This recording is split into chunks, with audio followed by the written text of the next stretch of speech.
Terkait kasus aborsi ilegal yang menewaskan mahasiswa Universitas Sriwijaya, Ketua Majelis Kode Etik Kedokteran (MKEK) ID wilayah Sumatera Selatan sekaligus dokter spesialis kebidanan dan kandungan konsultan onkologi ginekologi Dr. Rizal Sanif mengatakan, tindakan aborsi merupakan tindakan yang membahayakan bagi korban aborsi lantaran memaksakan kandungan untuk keluar. Selain itu, tindakan aborsi ilegal bisa dilakukan dengan berbagai macam cara, bisa menggunakan alat bantu, minum obat-obat, hingga mengurut di bagian yang bisa menggugurkan kandungan. Aborsi ilegal sendiri biasanya dilakukan oleh korban sendiri ataupun bantuan orang lain dengan tenaga yang tidak memiliki kompeten untuk melakukan aborsi. Sehingga proses aborsi ilegal mengakibatkan infeksi di bagian kemaluan, terjadi pendarahan yang bisa menyebabkan kematian.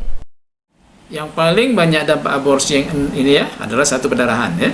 Karena dia menggunakan sarana yang tidak jelas gitu ya, bisa menggunakan alat, bisa menggunakan obat ya, bisa menggunakan sesuatu apapun yang dia gunakan dengan tujuan untuk itu, misal diurut gitu ya. Nah, dampak paling utama itu adalah pendarahan. Pendarahan itu bisa menyebabkan kematian ya, kalau dia tidak sempat diberikan pertolongan. Tidak mau berhenti nanti pendarahan dari kemaluannya, ya kan? Nah, yang kedua adalah infeksi ya.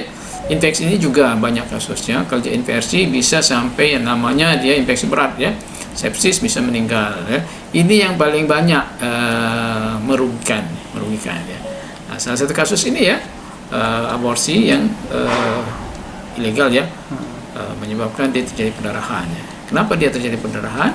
Ya, karena kandungan itu dipaksa keluar dengan alat, dengan obat. Ditambahkan Dr. Rizal Sanif, cara medis aborsi diperbolehkan jika termasuk dalam indikasi medis dan mengikuti prosedur yang ada.